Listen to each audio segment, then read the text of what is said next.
नमस्ते। कैसे हैं आप सभी? उम्मीद है आप सभी स्वस्थ होंगे और आपकी जो तैयारी है वो बेहतर ढंग से चल रही होगी।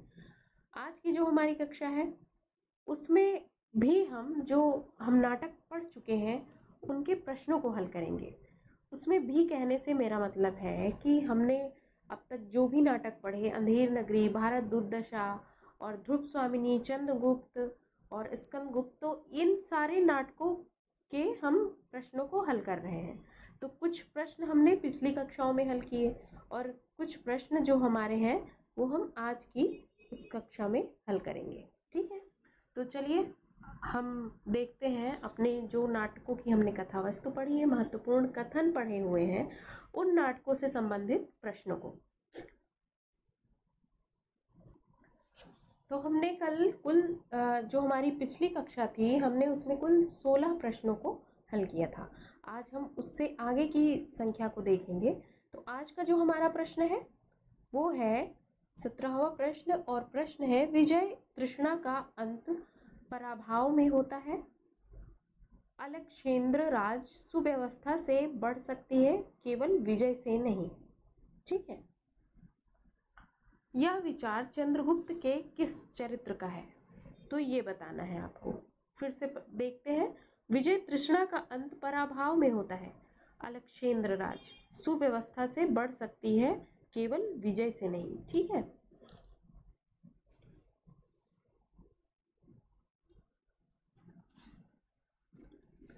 तो ये किसने कहा? हमारे सामने 4 विकल्प दिए गए हैं। एक है चाणक्य, दूसरे हैं दंडायन और चंद्रगुप्त है तीसरे, और चौथे हैं आजीवक। तो इसमें हमारा जो विकल्प सही होगा वो होगा दंडायन। ठीक है, चलिए हम बढ़ते हैं अपने अगले प्रश्न की ओर। अब अगला जो प्रश्न है वो अंधेर नगरी नाटक के से संबंधित है। ठीक है, तो अंधेर नगरी नाटक के आधार पर कहा जा सकता है कि भारतेंदु की साहित्य संबंधी अवधारणा है। क्या है? साहित्य बैठे ठालों का विलास है? नहीं, ऐसा बिल्कुल नहीं कहते भारतेंदु जी, क्योंकि वो तो खुद ही एक साहित्यकार थे। साहित्य नागरजनों के मनोरंजन हेतु है? बिल्कुल नहीं। साहित्य ग्रामीण जनों साहित्य जो है वो ग्रामीण जनों की शिक्षा के लिए है। साहित्य की सामाजिक भूमिका होती है। तो इसमें हमारा कौन सा विकल्प सही है? तो आप देख सकते हैं पहला विकल्प तो बिल्कुल भी सही नहीं है, गलत है। साहित्य नागरजनों के मनोरंजन नहीं, साहित्य मनोरंजन नहीं कराता, मनोरंजन उसका मुख्य उद्देश्य नहीं है। ऐसा नहीं है कि साहित्य मनोरंजन करेगा ही नहीं, लेकिन साहित्य का मुख्य उद्देश्य मनोरंजन नहीं है। साहित्य ग्रामीण जनों की शिक्षा के लिए है तो, लेकिन मुख्य उद्देश्य ये भी नहीं है। साहित्य की सामाजिक भूमिका होती है। हाँ, डी हमारा इसमें विकल्प सही है। ठीक है, अगला प्रश्न है हमारा, प्रकाशन वर्ष की दृष्टि से जयशंकर प्रसाद के निम्नलिखित नाटकों का सही अनुक्रम है? क्या अनुक्रम है? कामना, राजश्री, विशाख दत्त, प्रायश्चित। अब इसमें सही अनुक्रम पूछ रहा है तो हमारा जो डी विकल्प है वो सही होगा। ठीक, फिर हमारा अगला प्रश्न है, प्रकाशन वर्ष के अनुसार जयशंकर प्रसाद के नाटकों का सही अनुक्रम क्या है? तो देखिए बार बार अनुक्रम पूछ रहा है तो हमको इससे क्या समझना चाहिए कि जो भी नाटक है उनके सन हमको याद होने चाहिए, तभी तो हम सही अनुक्रम लगा पाएंगे, नहीं तो कैसे लगा सकते हैं। जैसे ध्रुव स्वामिनी है तो इनका अंतिम नाटक है 1933 में। जैसा मैंने कहा कि जो ध्रुव स्वामिनी है वो 1933 में है। ठीक है, और जो स्कंदगुप्त है उसकी रचना कब हुई? 1928 में हुई। राजश्री जो है वो 1915 में। ये प्रश्न शायद दोबारा से आ गया है, कोई नहीं, आपके लिए अच्छा होगा, है ना। राजश्री 1900 कब है? 15 में। ठीक, ध्रुव स्वामिनी कब है? 1933 में। और स्कंदगुप्त कब है? 1928 में। फिर आता है आजाद शत्रु। तो ये कब लिखा गया? ये लिखा गया 1922 में। ठीक है, इसका प्रकाशन हुआ है। तो ये है हमारा, तो सबसे पहले कौन सा आएगा? 1915 राजश्री। तो तीसरा विकल्प है हमारा डी में, तो डी विकल्प हमारा सही होता है। ठीक है, अब देखिए हमारा अगला प्रश्न है, अतएव दो बालुका पूर्ण कगारों के बीच में एक निर्मल सोता स्विनी का रहना आवश्यक है। यह संवाद चंद्रगुप्त नाटक के किस पात्र का है? ठीक है, तो ये है किसका? चाणक्य का।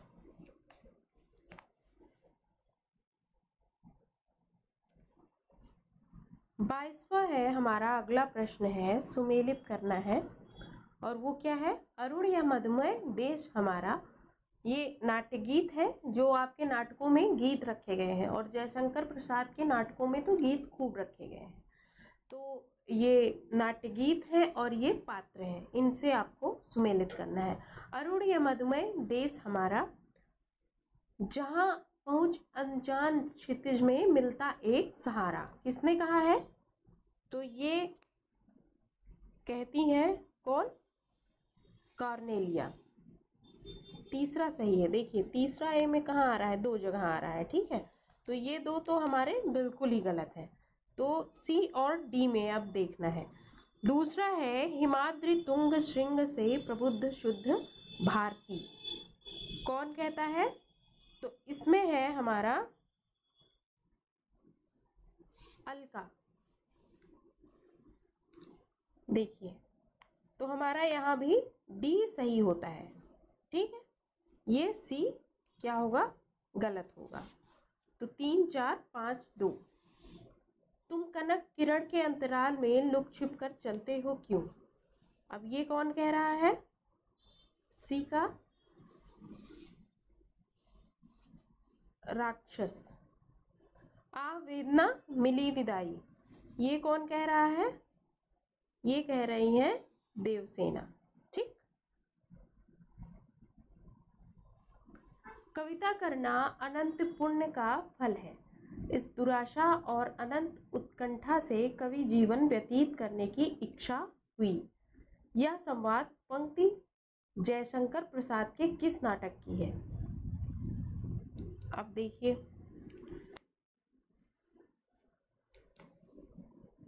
अब यहाँ देखिए पंक्ति पूछ रहा है और नाटक का नाम पूछ रहा है, तो यह नाटक है स्कंदगुप्त।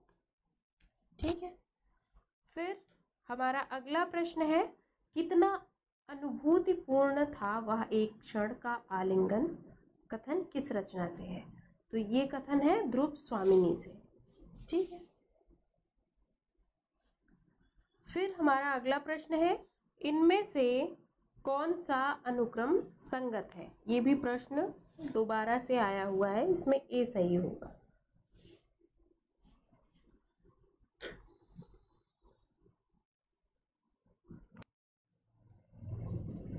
मानव कब दानव से भी दुर्दान, पशु से भी बर्बर और पत्थर से भी कठोर करुणा के लिए निर्वकाश हृदय वाला हो जाएगा, नहीं जाना जा सकता। अतीत सुखों के लिए सोच क्यों, अनागत भविष्य के लिए भय क्यों, और वर्तमान को मैं अपने अनुकूल बना ही लूँगा, फिर चिंता किस बात की? उपर्युक्त संवाद चंद्रगुप्त नाटक में किसके द्वारा कहा गया है? तो ये कहा गया है सिंहरण के द्वारा। ठीक, सातवां प्रश्न है हमारा 27वां प्रश्न है, भारत दुर्दशा नाटक के संबंध में निम्नलिखित कथनों पर विचार कीजिए। इस नाटक में भारत दुर्दैव और उसकी सेना के माध्यम से भारत दुर्दशा के चित्र प्रस्तुत हुए। ठीक, अब इसमें भारत दुर्दशा के नाटक से जो कथन दिए हैं उन पर विचार करना है। तो पहला है, इस नाटक में भारत दुर्दैव और उसकी सेना के माध्यम से भारत दुर्दशा के जो चित्र है वो प्रस्तुत हुए। दूसरा है, मद्यपान को सही सिद्ध करने के लिए मदिरा नामक पात्र को रचा गया है। तीसरा कथन है, भारत दुर्दशा नाटक भारतेंदु के व्यथित हृदय की अभिव्यक्ति है। चौथा है हमारा, नाटक में प्रतीकात्मक पात्र रोग कहता है निश्चय भारत को अब नाश। पांचवा है, इस नाटक में भारतेंदु के देशभक्त और समाज सुधारक रूप के दर्शन होते हैं। तो हाँ, बिल्कुल होते हैं भारत दुर्दशा में। और इस नाटक में भारत दुर्दैव एवं उसकी सेना के माध्यम से भारत की दुर्दशा के चित्र को प्रस्तुत किया गया है। हाँ, ये कथन भी हमारा सही है। और हमारा भारत दुर्दशा नाटक में भारतेंदु के व्यथित हृदय की अभिव्यक्ति है, बिल्कुल सही है। रोग नहीं कहता है निश्चय भारत को अब नाश। ठीक है, तो केवल 1, 3 और 5। अब हमारा अगला प्रश्न है, अंधेर नगरी नाटक में पहले से बाद में आए संवादों का क्रम निर्धारित करिए। अब देख लीजिए, यहाँ पर आपसे संवादों का क्रम भी निर्धारित कराया जा रहा है। ठीक है, तो संवादों का क्रम भी पूछा जा रहा है। तो ध्यान रखिएगा, जहाँ गीति नाट्य होगा वहाँ आप जो उनके क्रम होंगे उनको भी आप देखिएगा। इसको ये रटने से नहीं आएगा, आप 1 बार 2 बार सुनते रहेंगे या फिर पढ़ते रहेंगे। और सुनना पढ़ना दोनों जरूरी है। अगर आप काम कर रहे हैं तो आप सुनकर पढ़ सकते हैं। ठीक है, आप सुन सकते हैं। और अगर आप काम कर चुके हैं तो आप पढ़ेंगे तो वो आपकी जो जानकारी है वो मजबूत हो जाएगी। ठीक, तो इसमें क्रम निर्धारित करना है, आपको क्रम से लगाना है। तो पहला है, चना चुरमुर चुरमुर बोले बाबू खाने को मुंह डोले। दूसरा है, लोभ पाप को मूल है लोभ मिटावत मान। हाँ, तो इसमें जो दूसरी पंक्ति है वो पहले आएगी। ठीक है, लोभ पाप को मूल है लोभ मिटावत माने पहले अंक में है। चूरन जब से हिंद में आया इसका धनबल सभी घटाया। ठीक, चूरन साहेब लोग जो खाता सारा हिंद हजम कर जाता। चना खाते मियाँ जुलाहे दाढ़ी हिलती गाहे बगाए। अब आप देखिए, जो दूसरी पंक्ति है वो पहले आएगी, उसके बाद फिर आपका आएगा चना चुरमुर चुरमुर बोले, फिर आएगा आपका 5वां नंबर, चना खाते मियाँ जुलाहे दाढ़ी हिलती गाहे बगाहे। तो सबसे पहले दूसरा किस में आपको मिल रहा है? दूसरा तो तीनों में मिल रहा है। ठीक है, तो एक हमारा सी को हटा देते हैं। ठीक, फिर हमारा आता है कौन सा? दूसरे के बाद पहली पंक्ति आती है, चना चुरमुर चुरमुर बोले बाबू खाने को मुंह खोले।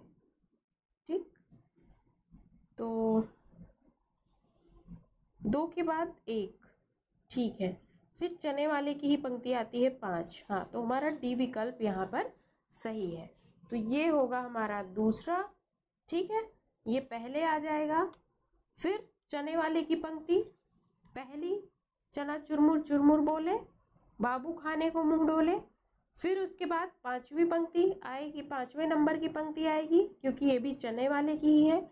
ठीक, फिर आएगी तीसरी पंक्ति, चूरन जब से हिंद में आया इसका धनबल सभी घटाया। ठीक, चौथी पंक्ति आएगी फिर, चूरन साहेब लोग जो खाता सारा हिंद हजम कर जाता। ये है पंक्तियों के क्रम जो अंधेर नगरी नाटक से जो संवाद हैं उसमें रखे गए हैं। जो अंधेर नगरी नाटक है उसमें अगर हम देखेंगे तो जो दूसरा अंक है जो, उसमें हमको सारे जो बाजार में जो बाजार का दृश्य ही रहता है दूसरा, तो बाजार से संबंधित सारे कथन हमको दूसरे अंक में मिल जाएंगे। ठीक है, तो ये थी हमारी आज की कक्षा जिसमें हमने प्रश्नों को, जो शेष प्रश्न थे उनको हल किए और आपको ये दिखाया कि नाटकों से संबंधित प्रश्न कैसे आते हैं। अब जो हम आगे नाटक पढ़ेंगे उनसे भी संबंधित प्रश्न को हम हल करेंगे। ठीक है, और एक विश्लेषण करेंगे कि कैसे किन नाटकों से ज़्यादा प्रश्न आपके बन रहे हैं। ठीक है, तो चलिए ध्यान रखिए अपना और पढ़ते रहिए, मुस्कुराते